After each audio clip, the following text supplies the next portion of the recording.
Chapter 4 of Zhang Henshui's Cause of Crying and Laughing, Meeting by Chance and Sharing Money to Extend Life at the End of the Road. Acacia is like a broken dream, staring at the scroll. However, Jiashu and Fengxi were talking in the inner forum and were eager to help her study. After hearing this, she thanked her, turned away, and ran towards the cypress forest. Jiashu was shocked. Could it be that she didn't want to hear such words? He stood there blankly. I saw Fengxi running into the cypress forest. There was a stone table and 2 stone benches in the forest. She sat on the stone bench, with her arms leaning on the stone table, and her head resting on her arms. Looking at Jiashu from a distance, she seemed to be crying, which made her even more confused. I originally wanted to go over and ask, but I didn't understand why I was convicted, so I walked around with my hands behind my back. Fengxi lay on the stone table and cried for a while. She raised an arm with her head hidden under her arm, and turned around to look here. Seeing the family tree coming and going like this, she felt that he didn't understand what she meant, so she hesitated. I couldn't bear to embarrass others anymore, so I tried my best to hold back my tears, stood up, and slowly turned around, facing the family tree. Seeing this, Jiashu knew that she did not refuse his persuasion in the past, so he slowly walked towards her. When she saw Jiashu approaching, she held the skirt of her clothes, turned around, looked at the skirt behind her, then raised her hand and gently pressed the double bun on her head. Her eyes were only looking at the ground, not daring to look straight at the family tree. Jiashu said, "Why are you like this? Did I say something too abrupt?" Fengxi didn't understand the meaning of the word absurd, so he raised his head and asked, "What?" Jiashu said, It was a kind intention. Did you think I shouldn't have said this just now?" Fengxi lowered his head and shook his head. Jiashu said, "Oh, that's right. Maybe you're afraid that your family won't be able to agree to this?" Fengxi shook her head and said, "No." Jiashu said, "Then why? I really don't understand." Fengxi took out her handkerchief and wiped her face gently. She walked forward and said slowly, "I think you treat me so well." Jiashu said, "Then why are you crying?" Fengxi looked at him and said with a smile, "Who is crying?" Jiashu said, "You lied to my face. Why were you crying just now? Look at your face. Here." Fengxi not only turned her face away from him, but also twisted her body and turned away. Jiashu asked, "Tell me, what is this for?" Fengxi said, "This is really a monster. I don't know what it is for. It's okay. I feel a little." She paused and said, "That's not the case. I'm sad. I don't know what to do. I feel like crying. Look, isn't this weird? Is what you said just now true? Don't blame me. I am stubborn. You said it, and I believe it very much." Jiashu said, "Why should I wrong you? If you ask me for money, I will give it to you first. Otherwise, it can be said that I have spoken and saved the money." Fengxi said with a smile, "That's not the case. Don't worry about it. You see, I can't even explain it." Jiashu said, "Don't tell me. I understand what you're thinking. If I help you study, you won't be able to pass it." Fengxi smiled and said, "It can probably be done, but my family." At this point, she stopped talking. Jiashu said, "Your family's household expenses are not a problem at all. As long as your mother allows you to study, I will first come up with a sum of money, which can be used for your family's household expenses. In the future, if I don't give you household expenses if you don't study, it doesn't matter if you go back to singing drums." Fengxi said, "Oh, don't keep saying this. Why can't I believe you? Find a place to sit down. I still have many questions to ask you." Jiashu stopped and said, "If you have anything to say, just ask. Why bother to find a place to sit and talk?" Fengxi stopped, raised her head and thought for a while, and said with a smile, I have a lot to say, but when you ask me, I don't know what to say. I seem to have nothing to say. Do you have anything to say?" I glanced at him. Jiashu smiled and said, "I don't have anything to say." Fengxi said, "Then I'll go back. I got angry very early today. I have to go back and get some sleep." The two of them were silent at that moment, walking side by side, around the main road out the door. Just as they were about to exit the red round door, Jiashu suddenly stopped and said with a smile, "Let's walk for a while. If we want to move forward, just out of the inner altar door." When Fengxi was about to say this, Jiashu had already turned around and walked back through the main road. Feng Shi couldn't help but followed him again, until she reached the door of the back altar. Feng Shi stopped and said with a smile, "Where else do you plan to go? Are you going to walk like this for the rest of your life?" Jiashu said, "I don't know. We don't like to walk. There is no place for us to sit and talk. It's not a rule to stand and talk, so it's best to walk and talk to each other. We don't know how to get tired while walking, so the road goes further and further. It would be really interesting if we could walk together like this for the rest of our lives." Feng Shi listened and just smiled, but didn't say anything. She walked to the door of the altar in a daze. She smiled and said, "We're at the door again. How about we go back?" Jiashu stretched out his left hand, lifted his cuff, and looked at his watch, and said with a smile, "It's still only 9 o'clock. Feng Shi said, "It's really impressive. When we spoke at 6 o'clock, it was already 9 o'clock. Shouldn't we go back? Should we meet tomorrow?" Jiashu said, "Maybe we won't meet tomorrow." Feng Shi said, "What about the day after tomorrow?" Jiashu said, "No matter what, we must meet the day after tomorrow, because I want your reply." Feng Shi said with a smile, "Why don't you want to leave today if we are going to meet the day after tomorrow? Open?" Jiashu said with a smile, "You took such a big detour, but it turned out that you just wanted to say this. Okay, let's break up today. We will meet here tomorrow morning and wait for your reply." Feng Shi said, "What's going on? Just now you said that we might not meet tomorrow. Why? Do you mean you'll wait for my reply tomorrow morning?" Jiashu said with a smile, "I think it's better to meet tomorrow. If we don't meet until the morning after tomorrow, I have to be bored for another day." Feng Shi smiled and said, "I knew you were not good. You can wait for my good news tomorrow." Jiashu said, "Is it so early?" Feng Shi smiled and lowered his head. He stepped forward and walked a few steps. He turned around and glanced at him and said, "You always talk like this, and I won't talk to you anymore." At this time, Feng Shi was walking further and further, and Jiashu could no longer catch up, so he asked, "Why are you running?" "I still have something to say." Feng Shi said, "I have been talking for a long time, and there is nothing left to say. See you at the altar at 6 o'clock tomorrow." She didn't turn around, only turned her head and nodded a few times with the family tree. He looked at her from a distance, with that smile that filled her cheeks, that look that was approaching and endearing. Attitude is particularly easy to imprint in the mind. Feng Shi walked a long way, and Jiashu kept looking at her silhouette until she was out of sight, and then walked out. But once out of the altar, it became difficult again. "I originally said I would go to Tsinghua University, but now I am going home. Doesn't it mean that the preface does not match the postscript? I have to find something to do to keep myself busy until I go back in the second half of the day. I thought, since I have my friends in the two universities at the back door, why not go there to meet them for a while and hang out for most of the day? In the afternoon, I will go home and talk nonsense for a while." Bo, he can't guess, came out. Having made up my mind, I took the tram to the back door. As Joshua got off the tram, someone behind him suddenly called out Mr. Fan in a low voice. When Jiashu quickly looked back, it was Guan Shoufeng's daughter Shugu. She was wearing an old bamboo cloth gown, her hair was shaggy, her face was yellow, she was much thinner, and she was not as plump as before. She also had no energy, she was timid, and she was not as generous as before. Her eyes were its red, as if crying. At first glance, I couldn't help but be shocked. Because he asked, "It turns out to be Miss Guan. I haven't seen you for a long time, and your father moved away without informing me. I have inquired several times, but I have not found out the whereabouts of your father." Shugu said, "Yes, I moved in hastily, and didn't tell Mr. Fan that he is now very ill. He has asked a doctor to take care of him, but he still won't get better." As he said this, he frowned into a line at the top of his eyebrows, almost wrinkled. Jiashu said, "Miss, is there something wrong? If you have time, please take me to your house. I want to see your father." Shugu said, "I was going back to buy something. If you have time, I'll hire a car for you." "Car?" Jiashu said, "Is it a long way?" Shugu said, "It's not far, just turn around an alley." Jiashu said, "Please go ahead, girl." Shugu smiled reluctantly and left. First, seeing her lowering her head, Jiashu walked forward step by step. After walking a few steps, she looked back at Jiashu and said, "The alley is very dirty.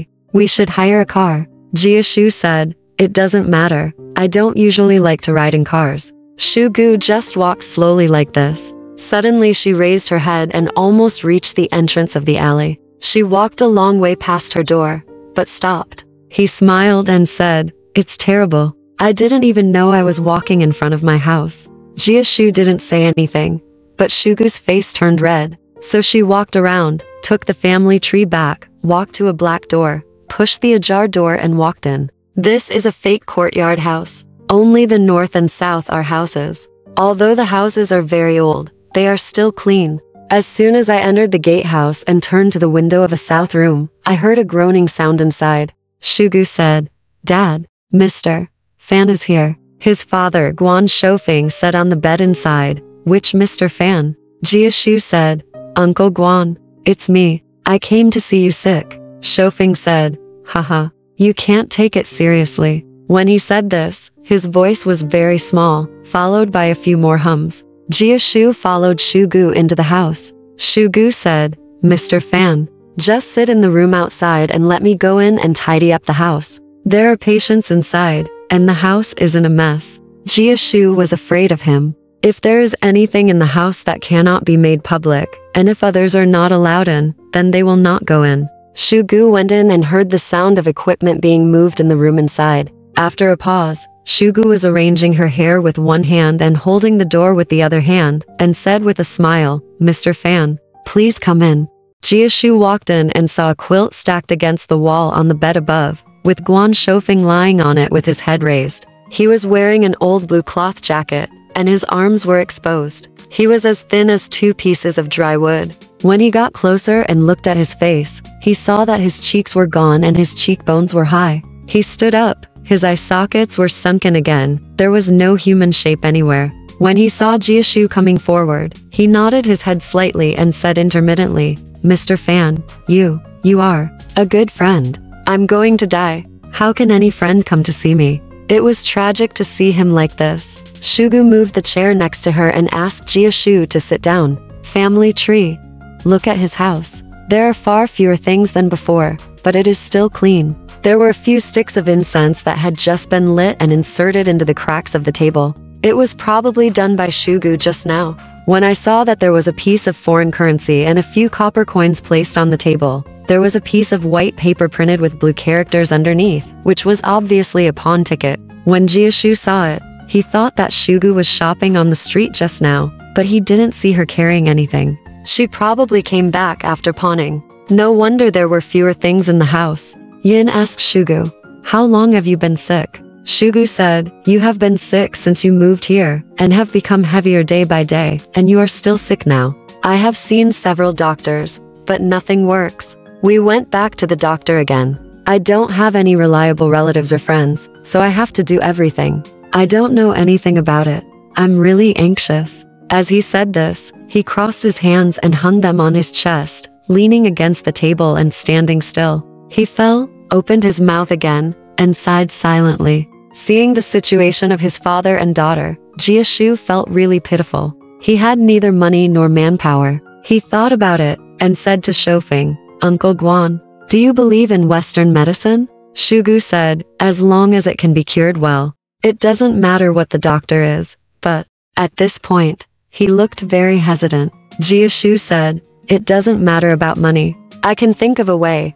Because your father's illness is too serious. It is not easy to be effective without going to the hospital. I have a good friend who works in a hospital. If it is my friend, you can get preferential treatment in any case. It doesn't cost much. If Uncle Guan is willing to go, I will call a car to take Uncle Guan there." Guan Shoufeng was sleeping on the pillow. He raised his head and looked at the family tree, stunned. Shugu took a peek at her father and was actually very willing to go. Then he smiled and said to Jiashu, "Mr. Fan has such kindness. We really want to thank you. But the family can't go with the hospital for treatment, right?" When Jiashu heard that, he was silent for a while, but hurriedly said, he shook his head, and said, "It doesn't matter. If you live in a second-class room, your family can be together.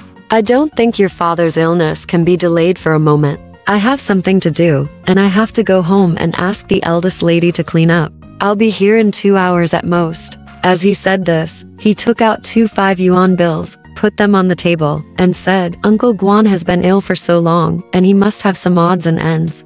With this little money, please leave a small account of your expenses. I'll go first and come back later, so don't worry." As he said this, he nodded to the bed and left.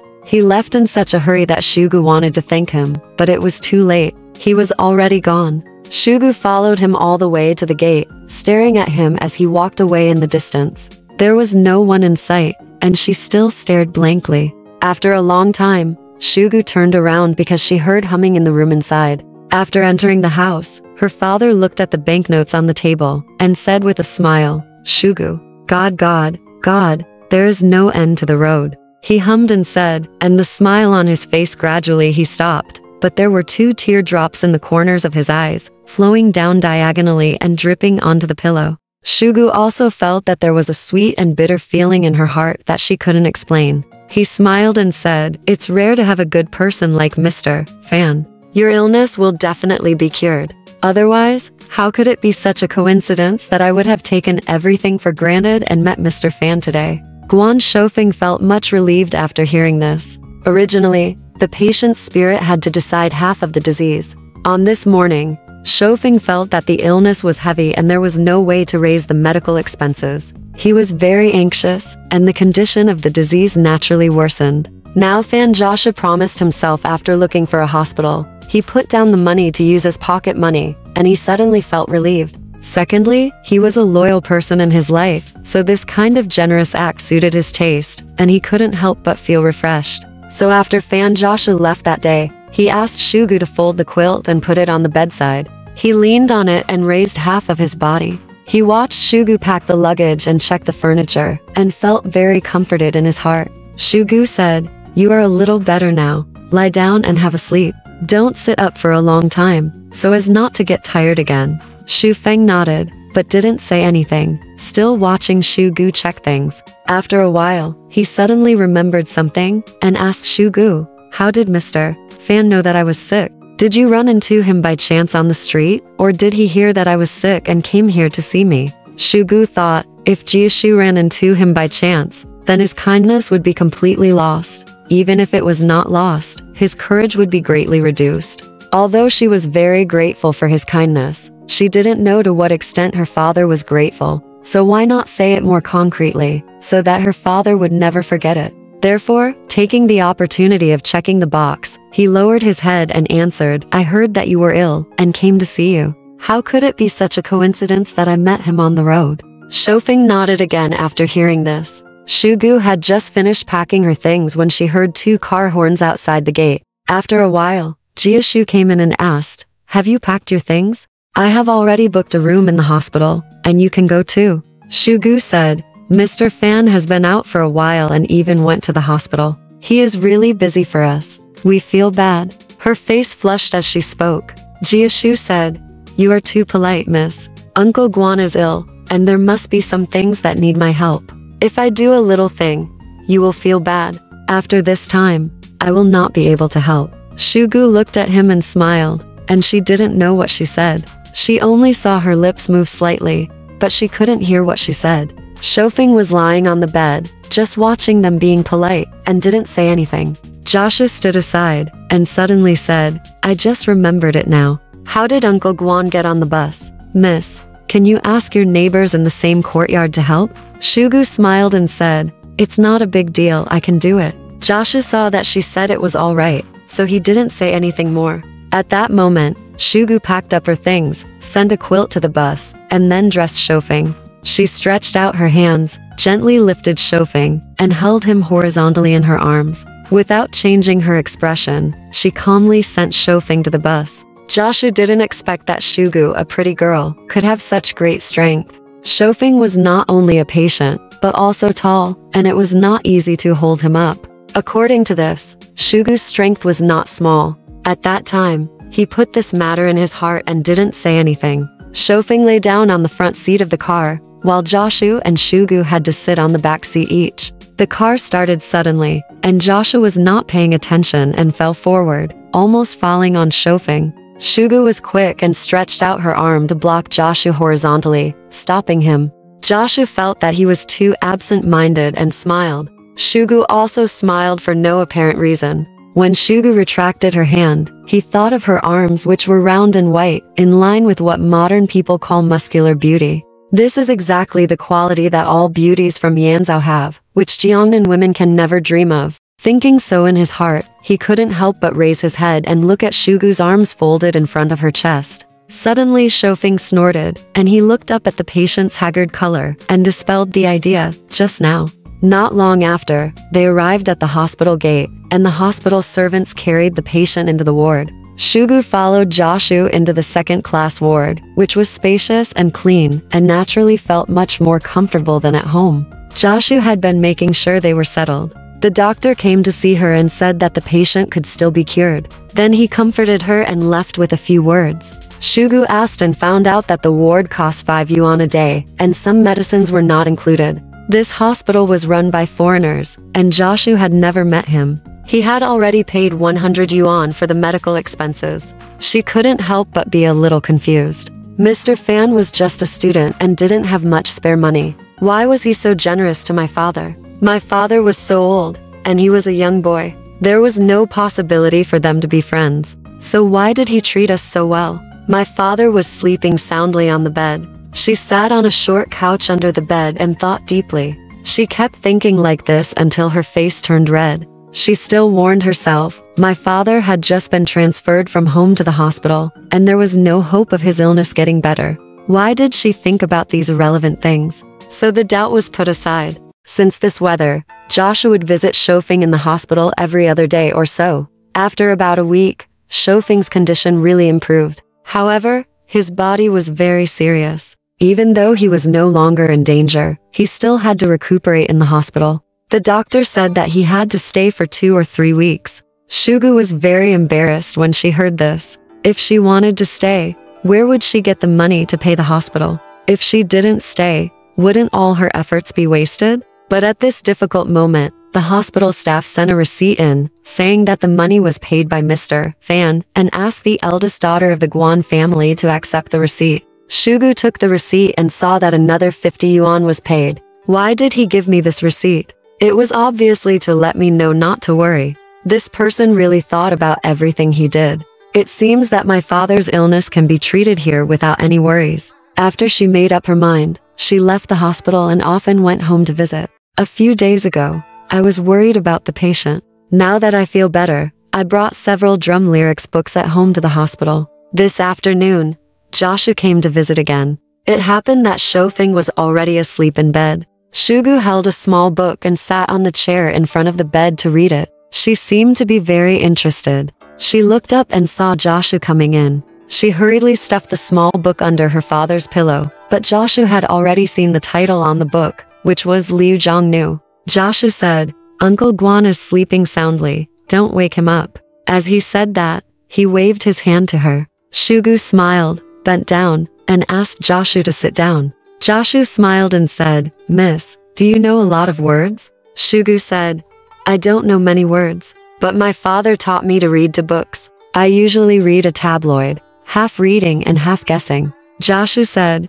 "The book you read is not very interesting. You probably like martial arts novels. I will send you a very good book tomorrow." Shugu smiled and said, "Thank you first." Joshua said, "It's not worth thanking for. It's a very small thing." Shugu said, "I often hear my father say that it's a big favor to thank. Mr. Fan has done me such a big favor. I really don't know how to repay you." When she said this, she seemed extremely embarrassed. She supported the back of the chair with one hand and used the other hand to tidy up the hair hanging down by her ears. Joshua saw her embarrassed and didn't know how to talk to her. He walked to the table, picked up the medicine bottle and looked at it. He saw that half of the medicine in the bottle was gone by the light, so he asked, "You have drunk half of it. How many times have you drunk it?" In fact, the paper label on the bottle has already marked it, that is, 3 times a day, 2 compartments each time, so there is no need to ask again. After asking, he turned around to look at Guan Shofeng sleeping on the bed,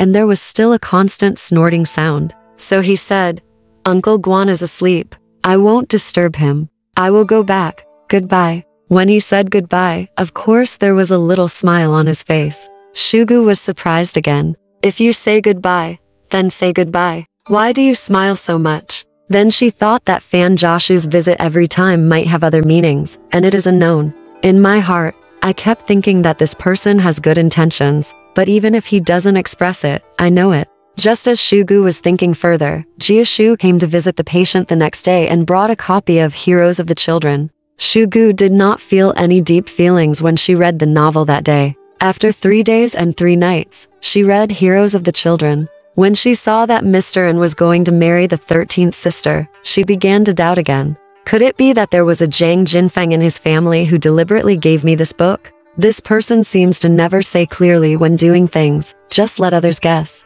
I guess this is not very far from the truth, but this matter makes me very embarrassed. Now is not Mr. N's era. How can I be the 13th sister? Thinking of this, she immediately frowned and began to worry. When her eyebrows were frowned, her heart was also uneasy. Guan Shoufeng was sleeping on the bed. Seeing his daughter's face turning red and white, he said, "Child, I think you seem a little uneasy. What's the matter?" Shugu smiled and said, "I don't have any reason." Shoufeng said, "You have been taking care of me for a long time. I think you are a little tired. Why don't you go home and rest for 2 days?" Shugu smiled and said, "Alas, how can you guess people's thoughts?" Shoufeng said, "What are you worried about? I have nothing to do, so I want to guess it." Shugu smiled and said, "What are you guessing? I saw this in a book. Always worrying about him." Shoufeng said, "Hey, silly child, you really cry when listening to storytellers and worry about the ancients. We have to let others worry about our own affairs. How can we worry about the people in the books?" Shugu said, "It is not rare that Mr. Fan helped us so much. How can we thank him?" Shoufeng said, "The future is long. We will always be able to repay him. We don't have to keep talking about it. It's not good to keep talking about it and not be able to do it." Shugu was silent when she heard her father say this. This afternoon, Jiashu came to visit again. Shugu thought of her father's words, "It's not good," so she didn't say anything to him. Jiashu saw that Guan Shoufeng's illness had recovered and there was no need for him to come every day, so he did not come to the hospital for 3 days. Shugu was puzzled again, thinking that he was angry with me for being so cold to him that day. He was very kind to us, and we were still cold to him, which was definitely wrong. No wonder he was too lazy to come. 3 days later, Jiashu came and resumed his previous attitude. Then she said to Jiashu, "The novel you sent is very interesting. If there are more novels like this, please lend me the copies." Jiashu said, "Is it interesting?" "Nothing else. I want to read novels. That's very easy to do. I can get several big boxes, but I don't know what kind of novels to read." Shugu thought for a while, and said with a smile, "People like He Yufeng are good." Jiashu smiled and said, "Of course, girls like to read about girls. I will send one tomorrow. After reading it, you will definitely say it is better than Liu Zhongnu. There is no story about a poor young man who won the first place in the imperial examination." Shugu smiled and said, "I don't have to read about a poor young man who won the first place in the imperial examination, as long as it is interesting." Jiashu didn't prepare many novels when he was at the guest house. He only had a copy of Dream of Red Mansions. Shugu only asked to borrow a book, but didn't say what book it must be. It's better to lend it to her. When he came back from the hospital that day, he cleaned out the Dream of Red Mansions and personally delivered it to the hospital the next day. Shugu had never read such a long novel. After reading The Heroes of the Children and Young Men, she felt that it was much better than the small books Liu Zhongnu and Meng Jiangnu, so she took Dream of the Red Chamber and read it without any consideration. After reading the first few chapters, she just felt that it was lively and interesting.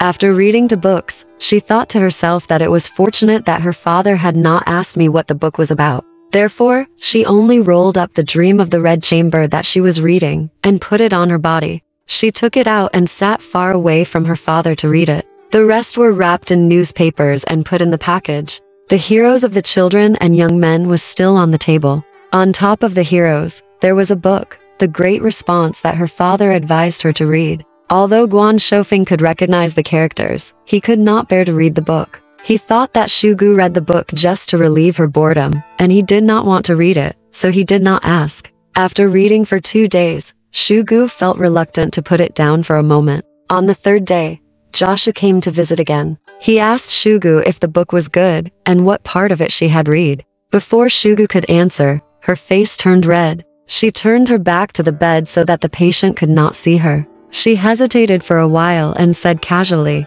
"I haven't read many books yet." Then she smiled and said, "It's not that I haven't read many books, but I have only read them a few times." Seeing that she was talking in a confused way, Jiashu also smiled. Because Shofeng was lying on the bed, looking at him, he turned around and talked to Shofeng. Shugu didn't know what was going on, but ignored her. It was not convenient to sit for a long time in the hospital, and she had something else to do, so she left, after talking for a while.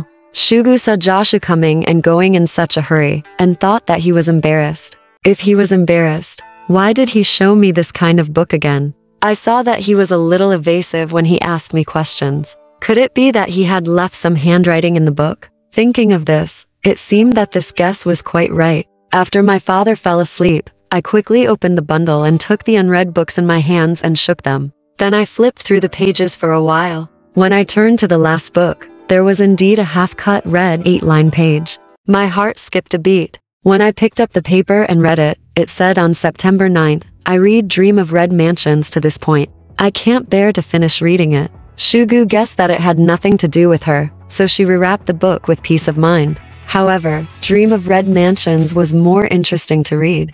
At night, my father fell asleep, lying on the bed, turning on the light, just reading down page by page, and then I felt my eyelids a little dry, stretched out my hands, yawned, and it happened that the clock outside the room struck 3 times. I thought, it's bad. Why did I read until this time? How can I get up tomorrow? I didn't dare to read it anymore, so I turned off the light. Shugu closed her eyes and went to sleep, but she had not slept all night. Now she woke up wide awake. She could hear the ticking of the pendulum of the clock in the corridor clearly. At the same time, the things in Dream of Red Mansions seemed to be played out one by one in front of her. Dream of Red Mansions reminded me of Fan Jiashu who sent the book, and I felt that this man was just thinking about something and was unwilling to say it. However, I guess that my father liked him very much. In terms of family background, knowledge, temperament, and appearance, we really can't find fault with him. If we don't want such a person, where can we find him? With a lantern. He is a reformist, and he will definitely take me to the park all the way. At that time, I had to make do with it. But if I met an acquaintance, should I still pay attention to him? If someone asked me about it, how would I answer? As Shugu thought about it, she didn't know why, but she was in a trance. As expected, she was in the park. Jiashu stretched out a hand to hold her arm and walked step by step. People walked in pairs in the park, and some looked at her, but she was very proud. She didn't expect that she would have such a day. Just when she was feeling proud, someone suddenly shouted, "You shameless girl, why did you follow people to the park?" She looked up and saw that it was her father. She was so anxious that she was embarrassed and started crying. Shu Feng scolded Jiashu again. "You beast in human form, I only said that you wanted to be friends with me with good intentions, but it turns out that you came to ask my daughter out. I must sue you." As he said this, he grabbed Jiashu's collar. Shugu was anxious, pulling her father, saying, you can't go, sweating all over. This burst of anxiety and crying woke her up. She opened her eyes and saw that the sun had come in from the window of the ward, but it was just a small dream. Touching the corner of his forehead, he found beads of sweat on his forehead. Shugu calmed down, got dressed, and washed herself for a while before Shu Feng woke up. When he saw Shugu, he said, "Child, I had a dream last night." Shugu was startled and was too scared to say anything, so she just lowered her head. Shu Feng said again, "I dreamed that I was cured, but I was with your mother. I don't know if it's a good or bad dream." Shugu laughed and said, "You are really superstitious. What does a random dream mean? If it's a dream, it's a good or bad dream. If you love to dream, you can dream every night and don't care about it." Shu Feng laughed and said, "You are reforming now." Shugu didn't dare to say anything else. The nurse came in and changed the subject. But on this day, she couldn't let go of this strange dream. She thought that things in the world are uncertain, and maybe there will be such a day. If there is such a day, will my father oppose him like in the dream? That would be a joke. Shugu read novels every day, and they were very interesting. Today, she read novels differently. She took the book in her hand, read a few pages, and then put it down unconsciously, just lost in thought. The nurse saw that. She rolled up the book with her right hand, supported her chair with her left hand, supported her cheek, and stared at the white wall with her eyes, motionless. She didn't pay attention to her at first. After about 10 minutes, she saw that her eyes didn't move at all, so she walked behind her, squatted quietly, turned over the book in her hand, and looked at it. It turned out to be Dream of Red Mansions. She bit her lip secretly and nodded. The nurse was only about 20 years old, with a white face. Because she was a little nearsighted, she looked more and more charming with a pair of glasses. She had cut her hair and had short bangs. Her hair was black and shiny, and it was really black and white with the white dress she was wearing. The director had caused a lot of trouble because she had been a nurse, so now she was assigned to take care of the elderly or women. She was in charge of Shoufeng's ward. She spent the whole day dealing with Shugu, and she got along very well. She often asked Shugu with a smile, "Who is Jiashu?" Shugu said he was her father's friend, but the nurse smiled and refused to believe it. At this time, she read Dream of Red Mansions and suddenly realized something. She couldn't help but pat Shugu on the shoulder with the book, and laughed, and said, "I understand, that must be your Jiabaoyu." This shouting even surprised Shugu and Shoufeng. Before Shugu could say anything, Shoufeng asked, "Who's Baoyu?" The female nurse realized that she had said the wrong thing, and she and Shugu were both embarrassed. But Shoufeng still asked, and he had to find out. To know how they answered, we will explain it next time. Alright, this part of the story ends here. Want to know what happened next? Let's listen to the breakdown next time.